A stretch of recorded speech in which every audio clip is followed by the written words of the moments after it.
The 2015 national champs, Ohio State, ran all over Oregon last night in a 42-20 victory at AT&T Stadium in Dallas. Powering the big win was star running back Ezekiel Elliott, who rushed for 246 yards and 4 touchdowns, earning MVP honors along the way. Hello, everyone. I'm Michelle Franzen in New York, and we're now heading live to Dallas for an MVP news conference where we'll hear from head coach Urban Meyer and Ezekiel Elliott, the 19-year-old star in the making. Let's listen in. I mean, I can't, the gratitude I have that people are really thinking and thinking about the right things. It's not always about the corporate America. It's not always about the money. It's about the guys to my left over here that put on an incredible show, and that was great for college football. And I think any conversations ever going to be made about playoffs, about this great game, the first thing needs to be the student athlete. And I feel that happening. I see that happening, and it's the right thing. I have an incredible athletic director that played college football, understands the players, and I think that's a big reason why our players play so hard, because they know that we respect what they do.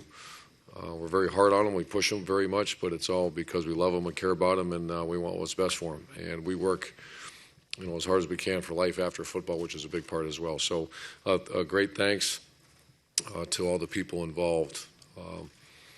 And with that, I'll certainly answer your questions.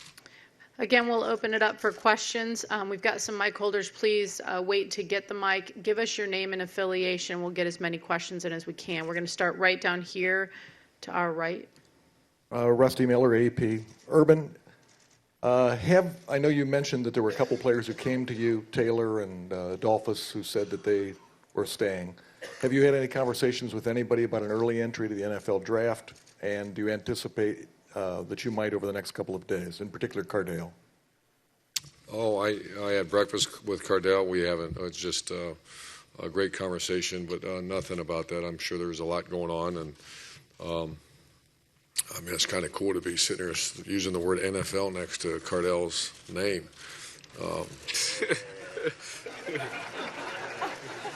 I will tell you this, he could play in the NFL. He certainly has a talent. Is he ready right now? That's a chat I guess we'll go have at some point, probably not here in front of everybody. You might enjoy that, but I mean, this is why we do what we do, to see guys, a theme that we have around our facility. It's never too late to change. Some guys change when they're 50 years old. It's too late. Other guys change when they're going through the journey like we all did when we're 17 to 21 years old, 22 years old in his case. So very proud of him, but we have not had that conversation yet. Okay, next question over here, again on our right. Bill Rabinowitz, the Columbus Dispatch. Urban and Cardale and Tyvis, could you just talk about your emotions in the moment? What was last night like afterward as it sunk in? Well, for me, it was like a dream come true.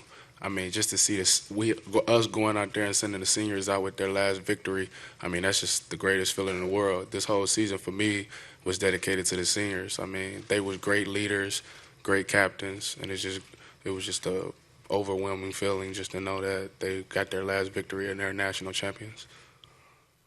Yeah, like Tyvis said, it was just a dream come true. And this feeling is unreal right now, because, I mean, 3 or 4 months ago, everybody counted us out. They said we wouldn't be here at this point in our careers in this season. And the way that we responded to all that, it was just unbelievable. We're going to stay over here on our right side. Urban, Heather Dinich with ESPN.com.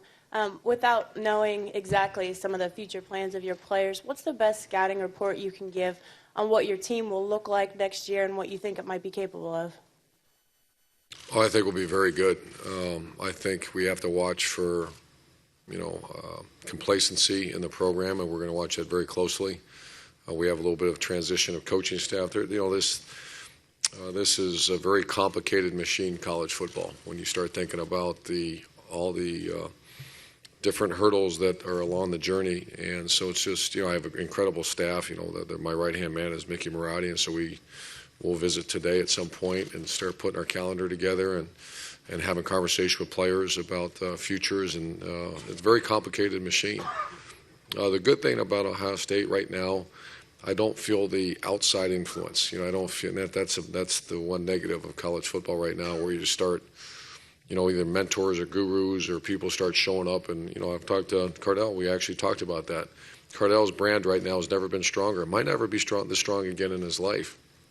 And there's a lot of uncles, aunts, and so-called uncles and aunts and third parties trying to get involved. And the negative is a lot of times when you're that young, that influences you. So I'm worried about that with our program. I watch that very closely. And I'm going to visit with each individual because there's some very, very talented guys on our team right now, very talented. And the human element is very dangerous if those talented individuals open up to people that have their own, they have their own desires or their own, they're trying to gain something from it. Stay over here on the right again. Yeah, Tim May, Columbus Dispatch. Following up on that, Urban, how difficult is it in this day and age? Oh, I'm right here. So you'll point to him for Yeah. Okay. How difficult is it in this age to repeat, to do it again? I mean, because you've been through that a couple of times. I mean, you've got a young team. What's the biggest challenge? These are tough questions, man. We just won a championship, and I don't know, Tim. I got a bunch of really good players. I love our coaching staff. The word repeat, we'll have that conversation. Certainly not today. It's about enjoying it. Elite warriors, which I consider these guys. These guys, I hope, could answer this question because it's been driven into them for about a year. Elite warriors, when they accomplish their mission, they celebrate. The next thing they do is learn from it, and then the final thing is they look forward to the next mission, next assignment. And right now we're in the celebration phase. Eventually we're going to get from the learn from it phase, and then the next guys like this wait for the next mission. So that's the pattern we're going to have, and the repeat and those kind of things, that's certainly not in the conversation right now. We're going to go back to the television platform to your left. Coach Meyer, Greg Presto, USA Today Sports. Quick question for you. You mentioned your players' potential for the NFL. Is there a time in the future, potentially down the road, where you think that's a challenge you might want to take on? And what would that take, and what would you think about it? I'm not sure I understand the question. Players in it. Would you in the future consider for yourself going to coach in the NFL? Oh, myself. Not right now. Not right now. I've got a commitment to Ohio State and these players, and I love what I'm doing, and not right now. Far left in the front. Mark Tracy from the New York Times. Coach, last night you were speaking about Ezekiel, and you mentioned that he had a good family, and clearly you felt a connection with him. I was just wondering if you could talk briefly about how you came upon him, since he's not from Ohio, and I know he's bulked up a lot since high school, and if you foresaw that, and if this is what you were expecting when he signed on with you. Great story. Stacy and Don, they've had Thanksgiving dinner at my house the last 2 years. They're incredible people. Don's my favorite. Stacy has moved up the chain a little bit. He was a guy, they're both Missouri grads, great school, and we almost walked away from that one. It's a great story where his dad got real involved. And his dad's issue is that he loves his son so much that he was right in the middle of it, to the point where it drove us nuts. And obviously we're glad he stuck her, that we did not walk away, because Zeke's a wonderful guy. He's got it all. He's got it all. And in his life, football won't be the most important thing as he continues to grow. He's going to be a great family man. I can see it in his eyes. Obviously, he's raised the right way. So that's a great story. We had high expectations for Zeke, because we had, he took him early, and there's other running backs that were thinking about wanting to get involved, and Zeke's dad was, you guys recruited another running back, and he was kind of making sure that he was the only running back we'd recruit. And just a great story. It's all good, though. At the end of the day, incredible people, incredible friends, and more importantly, incredible parents to a young man that's got a brilliant future. I'm going to come back down here to your right in the front. Ralph Russo, Associated Press. This is for Cardale. Most players who face some type of NFL decision weren't where you were a month and a half ago. How difficult does that make being put in this situation where you may have to consider jumping to the NFL? And how odd is it for you that you are facing a decision like this? I mean, it's very odd, you know. I'm only starting 3 games in 3 years. And, you know, guys play their whole career to, you know, have that build up and have that motivation to play in the NFL. And in my personal opinion, that I'm not ready for that level yet. You know, I mean, this is, like Coach Meyer said, this is a conversation me and him will have later down the road. But, I mean, to me right now, it's far out. We go right here in the very front middle. Doug Lesmerises, Cleveland.com. Urban, you've been through this before. After you win a national championship, you've already been bringing great recruiting classes into Ohio State. What's it like now when you go out on the recruiting trail and you have a national championship ring with you? Oh, the door's open. You move to the front of the line. You have to really work, though. You know, we go out, I believe, on Thursday recruiting, and I looked at one of our coaches, Kerry Combs, and I were sitting there, and I said, "Man, I can't wait to go out and recruit. You can't wait either." And I said, "You can't recruit to this now. You're officially a bad recruiter," and not just because of the championship. There's just so much going on in our program right now on the positive side, and it's not theory, it's testimony, and the greatest testimony is right over here. And those are our biggest salesmen about not just football, about the whole life after football approach we take, the leadership training, all the cutting edge stuff that this program's taken on. And for you and Cardale, the idea that you guys turned it over 4 times last night and you're here, how difficult is that to do what you guys did when you turn it over 4 times? You should ask Tyvus that.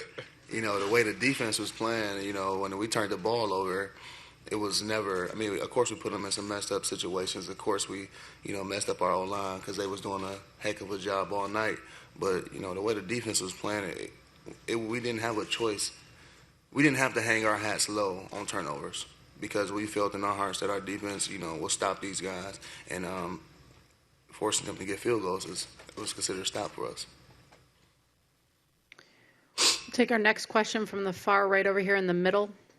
Ivan Mazel of ESPN.com. 2 things, Urban. One, your description of Zeke's recruiting both teams last night done a really good job of spreading nationally in their approach to recruiting. Is that something that's not going away, and if so, why? And the other question is, did you give any thought to taking a knee at the end of the game, and what made you decide not to? First question,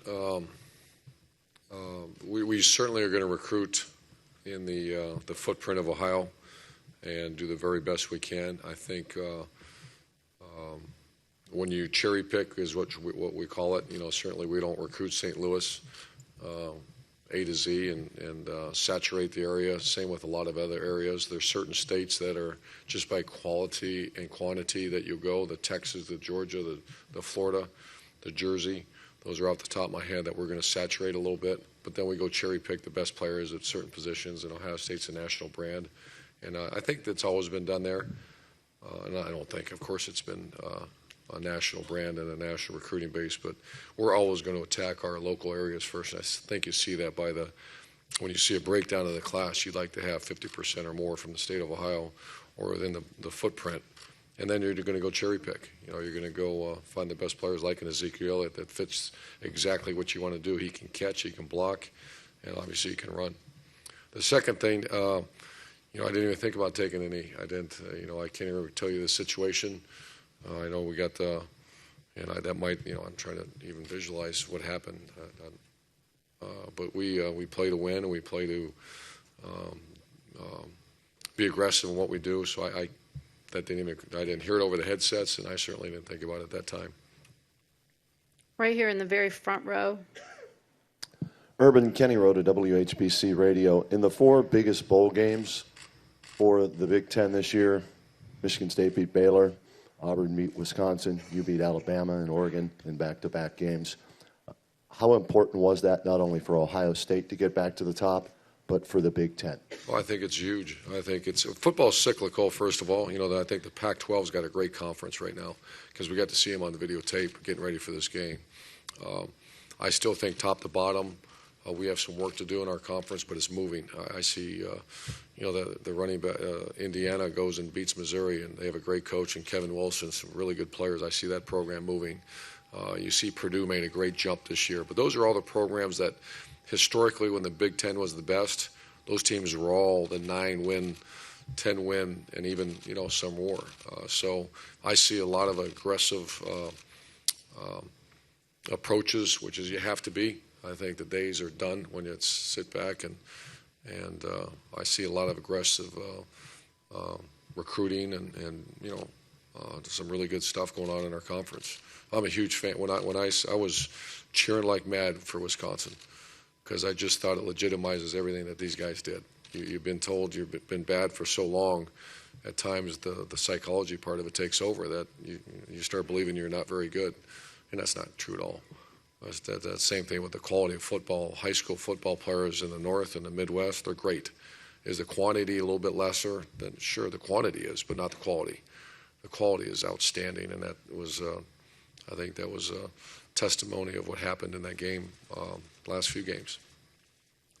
We're going to stay over on the left, in the back a little bit. Kirk Bowles from the Austin American Statesman. Urban, there obviously are a lot of elements went into your victory last night, but did you think the biggest disparity between the two teams was y'all were more physical than they were? The last part of that, we were what more than they were? More physical? Oh, yeah, I think that's something our line got more physical and improved throughout the course of the year, and that's kind of who we are. Ohio State's always been, that's the style of program. It's always been who we are. We'll say, I hear people say we're a spread offense, but it's a line of scrimmage league, or it's a, we're a line of scrimmage. We always have been. And you win on the offensive line and defensive line. When we get on a plane first class, the quarterback doesn't sit up there. Who sits up there? Offensive line. The offensive lineman. Quarterbacks eat last. Quarterbacks, right? Or the receivers do. Receivers. But the offensive line. Receivers. All the special teams guys in offensive line and defensive line are very well taken care of on our program because that's who's. You want to go lose a game, you get beat up front. So I think that our guys did a very good job against a team that we thought their style of defense and the two defensive ends and the nose guard were outstanding players, and we felt like that was going to be rugged, and it was rugged, but our guys really did a good job. We have time for just a couple more. We'll start in the back here. Yeah, Coach Clay Hall, ABC6 in Columbus. Your first two national titles were won at Florida. This one was for, as you call it, the great state of Ohio. And reading the comments of your family saying this is something that you always wanted, does it mean more? Oh, that's not fair because in 2006, that's still probably the most special because that was the first one. That was a group of kids, the Brandon Salers of the world, the Dallas Bakers of the world that were forever attached. The second one was a great team, a team that was the best team in America, pretty much start to finish after the Ole Miss loss. And then this one was a team that kind of came out of nowhere. So to answer your question, to start comparing this one versus that one, that will never happen. Is there a little zest to it that you grew up in the great state of Ohio, that you see guys from high school show up the night before at the game, and we talked about when we were Buckeye fans when we were in grade school, and to see your high school coaches and people you grew up with and your sisters who live in Ohio and went to school in Ohio, it's very special, very special. Right down here in the very front. Bob Hunter from Columbus Dispatch. Urban, I think we'd all agree that if Cardale comes back, you're well-stocked at quarterback. I'm just wondering, JT last night was talking about competition and saying he thought all the quarterbacks would be back in, think anybody would transfer. I'm curious what your sense of that situation is, and I'm also curious for Cardale what the competition that JT was talking about. You guys like that, feel good about that? How do you think about that? Well, I'm not ready to, at some point I think I'll be ready to comment on it and have that conversation. Bob, right now it's not. I just, we're still reveling in the win, no sleep, and And I want these players to really appreciate it, because I am. That's something I've learned over my journey, is I'm going to enjoy this darn thing. And how do you do that? I enjoy being around Tyvis and Cardale and this group of players. At some point, there'll be some conversations. And I think you guys know by now we're pretty transparent about everything we do. At the appropriate time, we'll have those conversations. We'll take our last question right back here in the middle. Greg Logan of Newsday for Cardale and Tyvis. Can each of you describe the impact it makes on you when an Urban Meyer takes over a program like yours, imposes his structure, the leadership seminars, things like that, and how does it impact you, and how serious does the business of college football become? Well, for me, Coach Meyer has a great history. Everybody knows that he's a great coach.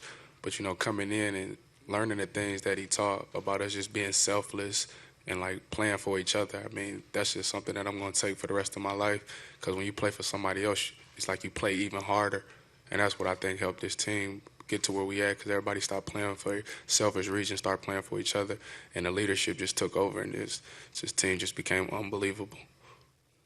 Yeah, the way that Coach Meyer motivates, teaches, and demands the best out of each player in different ways is unbelievable. He deals with me and Tyvis in different ways. He gets the best out of us in different ways, and even in the same room as far as the quarterbacks. So the way that he demands and gets the best out of us is second to none, and that's why we sitting here today. Great. We're going to do one more thing. We're going to have Coach stand up next to the trophy for a quick photo op, and then that will conclude today's press conference. Can I do it with the players, or do I have to do it by myself? First by yourself, and then we'll have the players join you. Thank you. You've been watching a press conference out of Ohio State University. Winning coach Urban Meyer right there, along with players, quarterback Cardale Jones and Tyvis Powell. Praise coming from both sides on and off the field over their first ever win of the CFP Championship. Of course, you can keep up with this story in real time by downloading the ABC News app and starring the story for exclusive updates on the go. For now, I'm Michelle Franzen in New York.